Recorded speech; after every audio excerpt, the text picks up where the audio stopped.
Morning, everybody. I'm Melissa. I'm Eric. Welcome to the Peaceful Foundation's Friday morning chat video. Where are we a bit behind today? Not as behind as we were last week. Last week we were still asleep right now. Yeah. I don't know what happened there. Well, I do know what happened. It was an alarm malfunction. But anyway, good morning, everybody. Today's topic is parent relationships, which I think is a gigantic topic. So we're only going to cover about this much of it, or what we have for 3 hours. Mm-hmm. What do you think?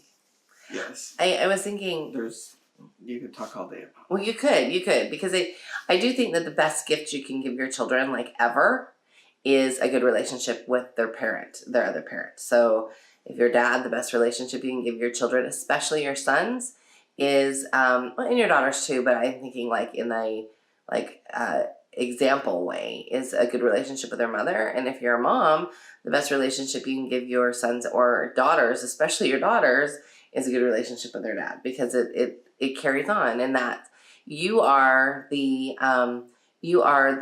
testing ground for what they're going to pick when they go. And I think about back to my first marriage and my childhood, and that was not good. And the first marriage that I was in, I picked somebody that I sought to not control, but we were not equally yoked in any way. And that became a very toxic situation. And so, yeah, you don't want to do that. And also kids know way more about what's going on than we think they do. They do. And I think even if you don't fight in front of your children, guess what? Your children still know that you don't like each other. Important. When I was a kid, I was a chronic eavesdropper. You were, yeah. And even though I wasn't, and our 12-year-old is even though there wasn't something really bad going on, right? I knew more what was going on than they thought I did. Right. And there were times where my parents would talk to us about something that was going on, and I already knew it. Right. I just pretended that I didn't. Right. It seems like you had a situation where somebody was getting a divorce, and you already knew they were getting a divorce or something, or you had said something out loud to somebody else. I was really young. Like that. Like the people, the family members getting the divorce hadn't told everybody yet. Right.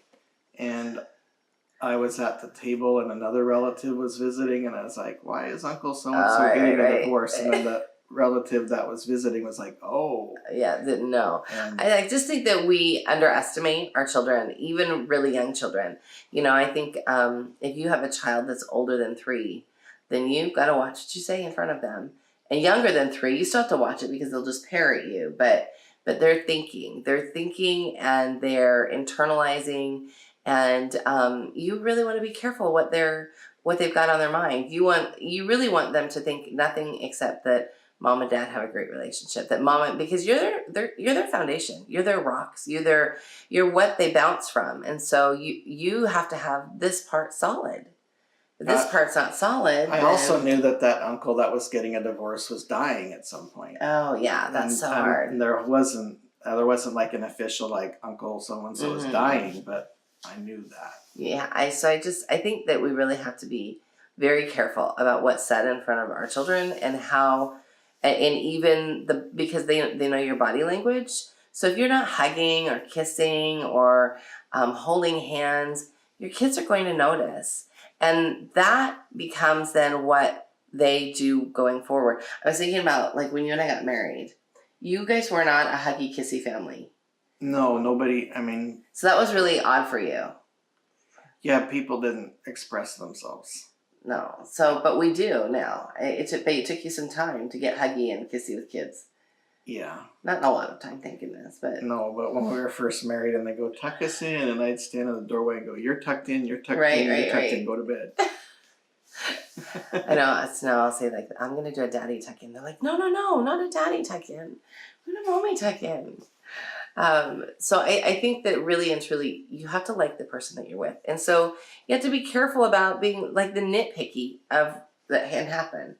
I think about there's so many things that you could nitpick about, but the top ones are how people are spending money, and whether or not it's yours or his, or both of yours. It should be both of yours.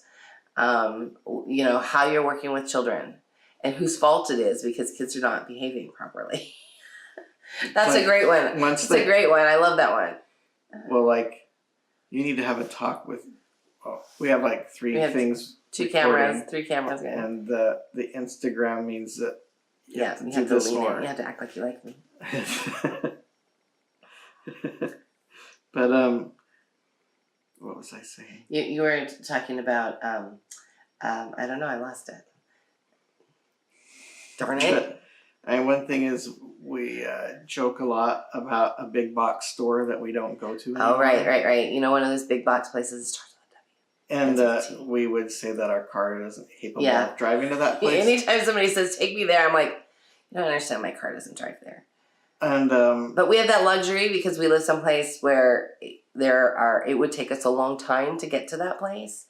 When we lived in small town Idaho, we were not in that place. We had to go there. It was not, if you wanted certain groceries, you had to go there. Yeah. But goodness, so many fighting people in that store. Yeah, because we would people watch in that store and go, oh man, it was like couples practically saying you're stupid, you're an idiot. I remember being party to that. I remember being party to a fight in that big box store one time, going, wow, and your child is standing right there. That's great. And I mean, I've noticed it a few times at IKEA. Oh, IKEA! People have big feelings in IKEA. Maybe it's because they're walking for 3 miles to get their furniture. I love IKEA, by the way. Like, we had the house IKEA built. I love IKEA, but I don't know how to work IKEA. If you're not like a regular at IKEA, you might not know how to work it. But I've had instances where I go, oh man. Right? I just think it's funny. I was going to say, I think what happens when kids misbehave, and often the parent that spends the most time with them is the parent that gets blamed, rather than how can we together work on our child's behavior. It ends up becoming a blame situation, and you really want to stay away from that. It's okay for you to have a concern, and then if dad comes to mom and says, I'm concerned that you're not holding so-and-so up to the standard that I'd like you to be, then that's a conversation. But if you say, I hate the way you parent so-and-so, or I hate the fact that you don't yell, or I hate the fact that you do yell, or I hate the fact that you won't put your foot down, or I hate the fact that you won't let me spank, or I hate the fact, if you go to that space and you're yelling and back and forth in disagreements about that, then you're not going to get anywhere. You're just going to build resentment. So really and truly, you have to really work on building that foundation up so that you don't have resentment back and forth, because I think that can be such a big... well, because it can translate into someone being resentful of the kid. Well, yeah, resentful of the kid, resentful of the other parent. And I think too, beyond that, you have to watch snide remarks. So if you think you're being funny, the other person's not laughing. You're not being funny. You're being abusive. And I've worked with many women, and they're like, "Well, my husband says this under his breath, or he says that under his breath." And I go, whoa, back up the truck. That is verbal abuse. So verbal abuse is when you are mean to anyone and you're speaking it.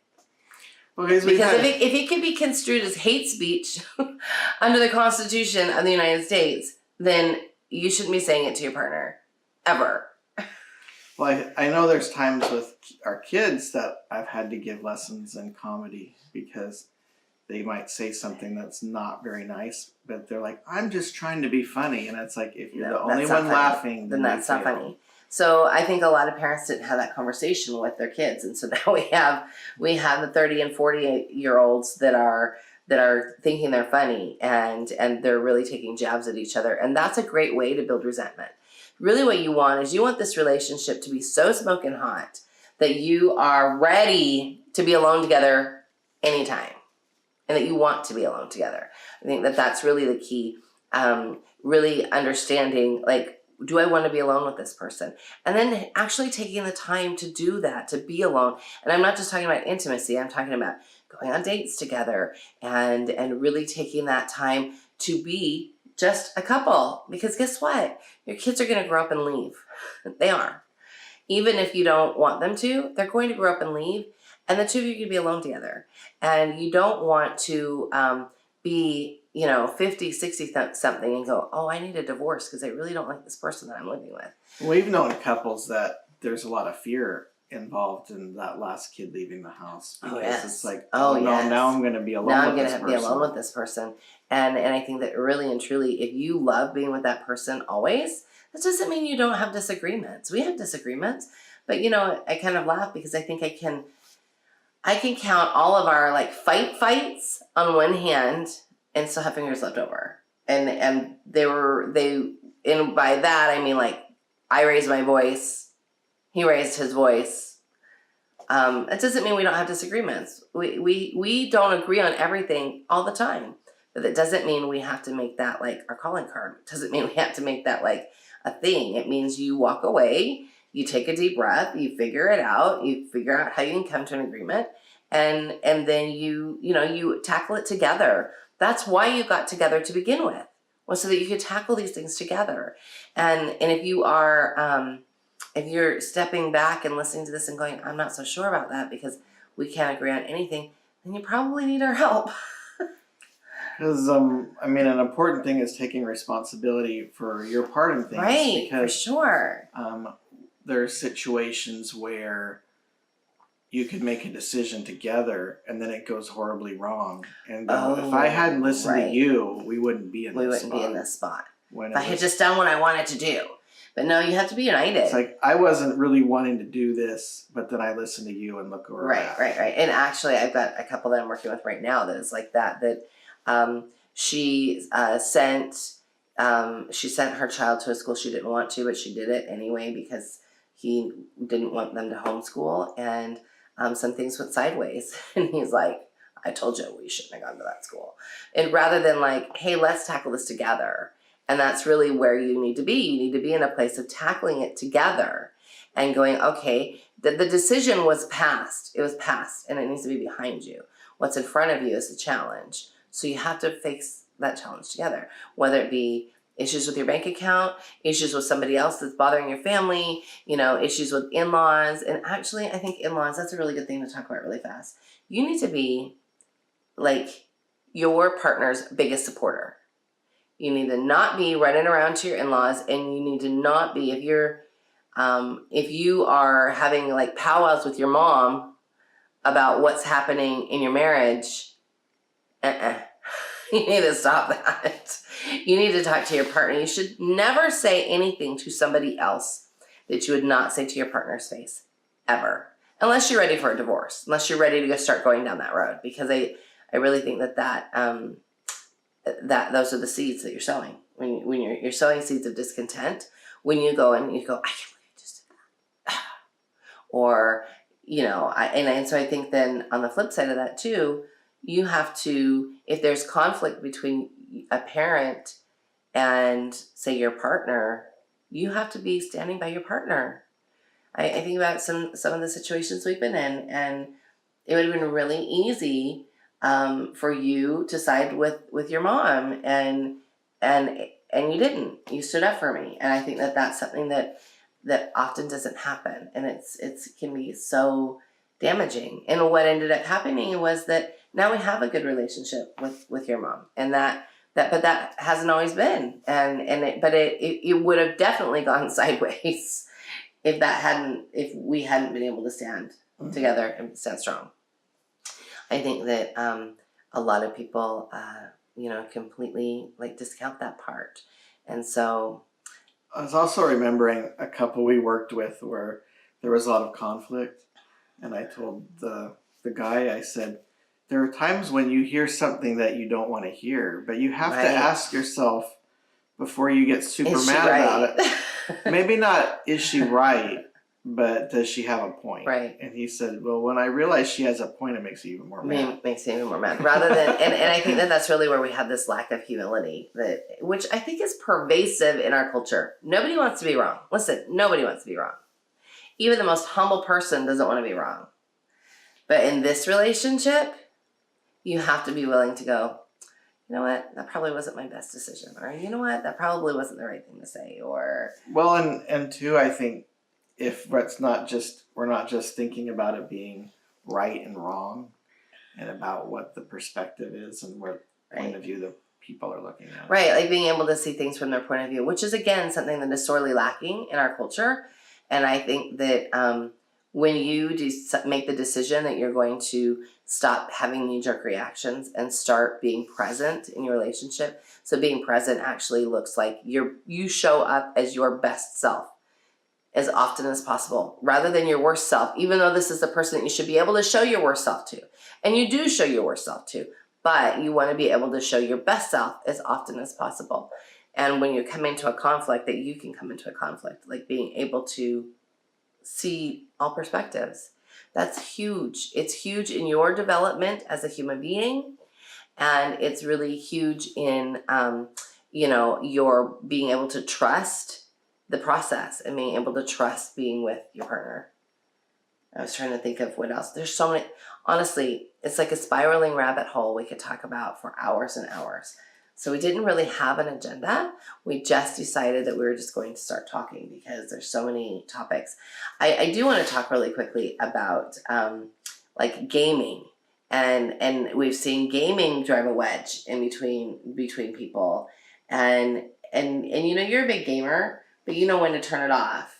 And the conversation I have to tell you that I dread having with women is when I'm like, okay, listen, if you are standing naked in front of the TV and you cannot get them to come to bed, then there's a gaming issue. There's an issue. There's a problem. If you cannot draw them away by like, hey, I want to be intimate with you, then there's definitely an addiction issue. And so it's about figuring that piece out.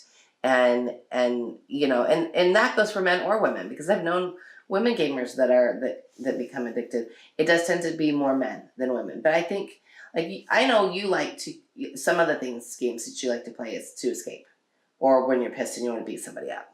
Yeah. Yeah. Which is not a bad thing. It's not a bad thing. It's just more of like I'm frustrated at some things in life. But if you were to, like, that was your everyday, there would be a problem. There would be, especially if it went on for hours and hours. And I think that temperament has something to do with it for sure. And, but I guess as a gamer, what would you say to dad gamers that are maybe like taking it too far? Well, I think the thing that tells me when it's time to stop is when I have to check in with myself and see how I feel. If I'm starting to get tired or fidgety, or it's making me feel more frustrated. But I also don't usually sit down to do it until I know everything else is done that needs to be done. That's what I was waiting for. Until everything else is done, the house is ready to shut down. We've had time together. Yeah. And then he takes some time. But if you are looking to escape from the moment you walk in the door after work, and you're frustrated and angry at people because you can't get them to hurry up and go to bed, and you can't believe that your wife actually wants some more time from you, then there's a problem. Yeah. It's kind of, and I also, it's the same as with an alcoholic. If you can't go a day without gaming, then you have a problem. And that goes for all sorts of addictions. It does. It goes for all sorts of addictions.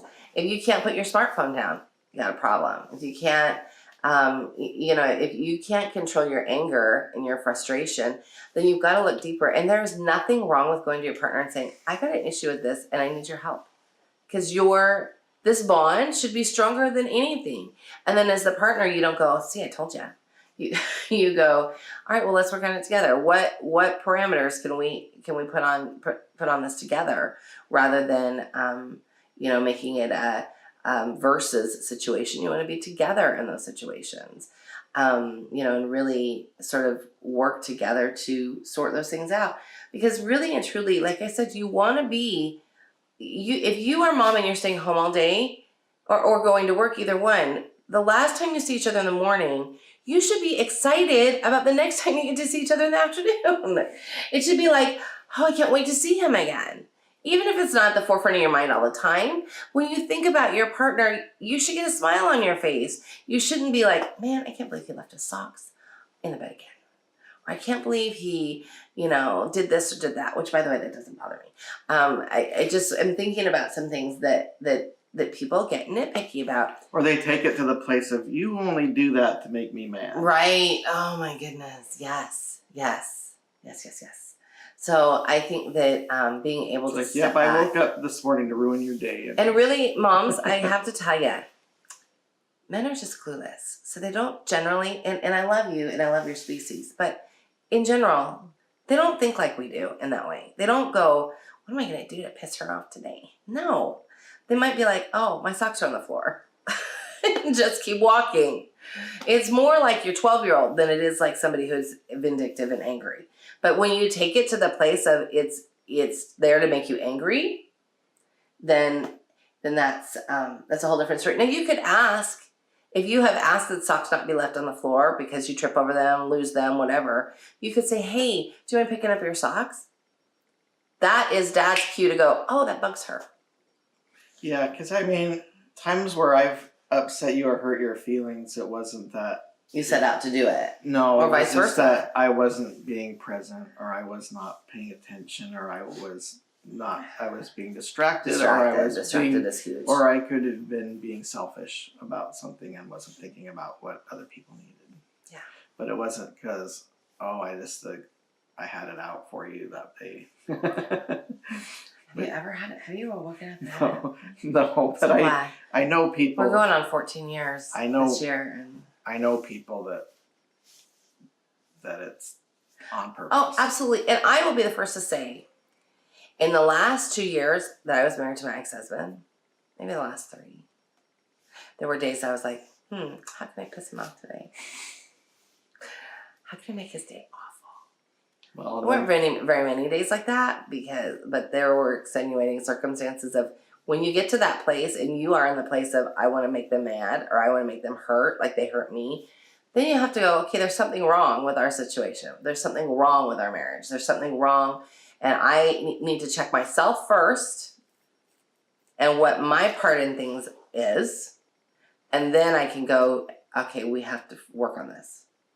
Well, because some partnerships sometimes almost look like a sibling situation, Yeah. sibling rivalry, and We've had a lot of like money issue consults with people where he thinks that because he brings home this allotment, that should allow him to go and buy these toys. yeah. And that's great if you're like, honey, what do you want too? Like, hey, I got a bonus in my check this month and it was $200. Why don't I get something for $100 and you get something for $100? Rather than I'm the one who's slaved to make this money. Don't do that. Or, especially if your partner is at home all day taking care of your children.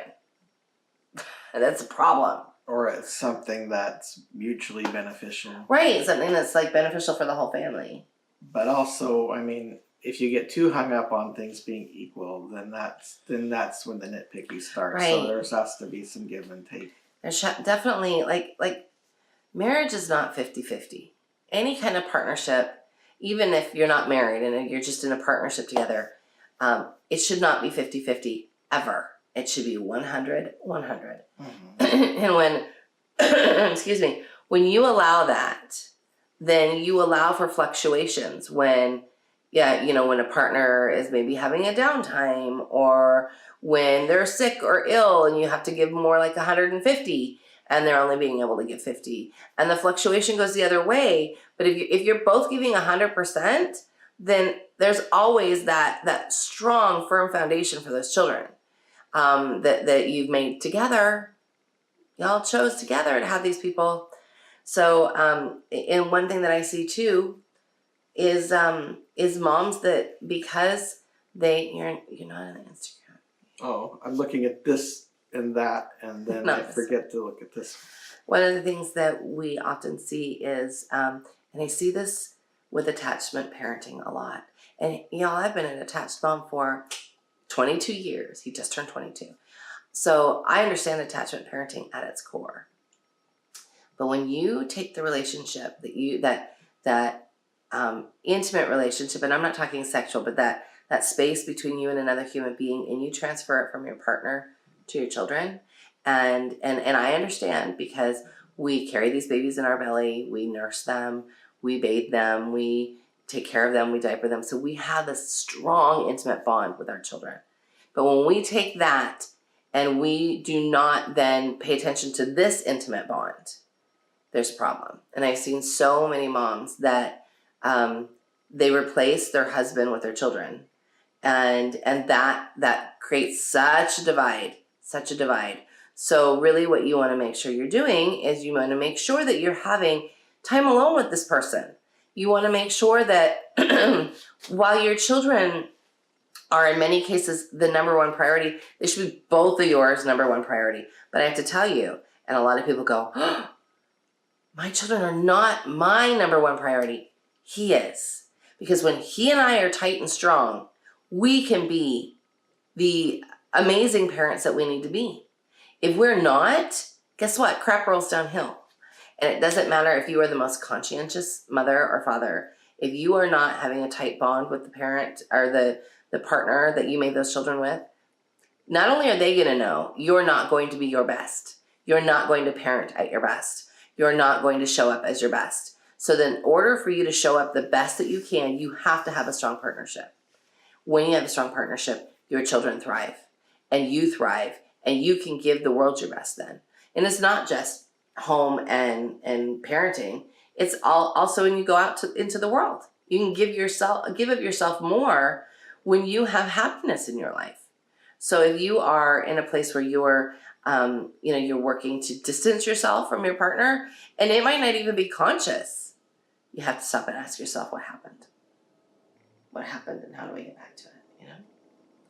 That's something that I see a lot. I see a lot of attached parents that go, the child should be the number one priority, and they are, but they have to be your priority together. Your relationship has to come first. So that means, because people will say to me, well, let's talk about the family bed. And here's the thing, I am a huge advocate of family bed, huge advocate. I'm also an advocate of knowing when the family bed is time to be done. Yes. Because that's where, and people will say to me, oh, but we can go have sex somewhere else. Well, yeah, I encourage that, especially while you've got the family bed going.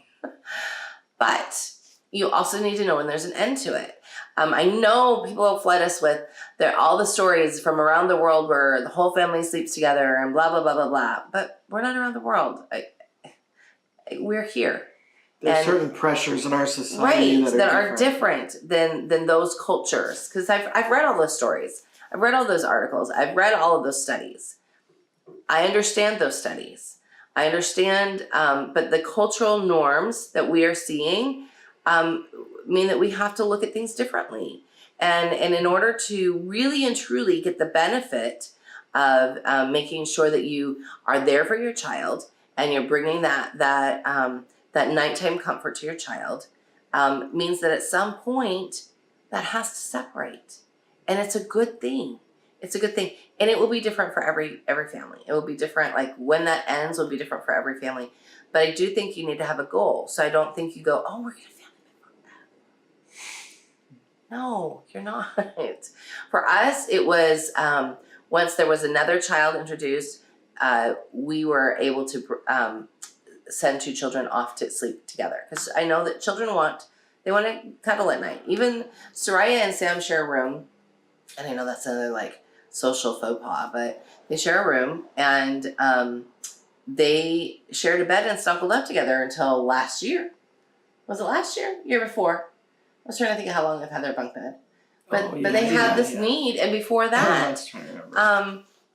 Soraya, she's 7.5 now, she would go between her brother and her sister and snuggle up with them at night. And so when you have that good family base, and the children actually like each other too, because that's key. If you have kids that don't like each other, they shouldn't share a bed at night. But being snuggled up together helps that space and helps them to sleep. So, I'm always encouraging that as they move out of your bed, that they move to someplace else where they have that snuggling calm and warmness, with another child, with another human. But know when it's time to be done with the family bed. And there are, there's a lot of different thoughts about it. And you have to, like I said, figure out what works for you and your family. But I think that not having an end goal is a problem, because your priority needs to be dad being next to you at night.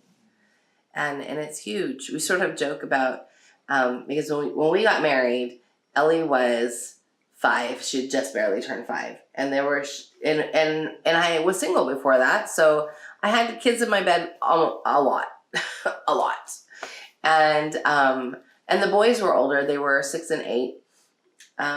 Is that right? She must have been 4. She was 4. Yeah, she was 4. She was 4. And so she still needed me sometimes at night. Eric would be afraid to get up and use the bathroom because it was like they had radar. Well, yeah, I mean, it was like I get up to go to the bathroom and I come back and there'd be a bed full of kids. Right. So there was a lot of nights where I go, to heck with that, I'm sleeping on the couch. Right. So, but you can't, he was never like resentful of that. We just, we would then go, all right, well, if you want to be in here with us, you can be in the sleeping bag, or you just can't keep daddy from being able to sleep because we have a queen bed, we don't have a king bed.